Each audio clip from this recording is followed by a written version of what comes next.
বুঝবেন। শালী কখনো বোন হতে পারে না, আড়ালে একা থাকলেই বুঝবেন।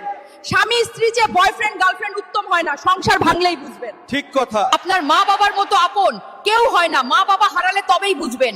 বন্ধু মানেই বিশ্বাসী হয় না, একবার তাকে টাকা ধার দিলেই বুঝবেন। ঠিক। ভাইয়ের সম্পর্ক মানেই আপন হয় না, বাবার সম্পত্তি ভাগাভাগি করলেই বুঝবেন। সবাই আপনার ভালো চায় না, একটু উন্নতির সিঁড়িতে পা দিলেই বুঝবেন।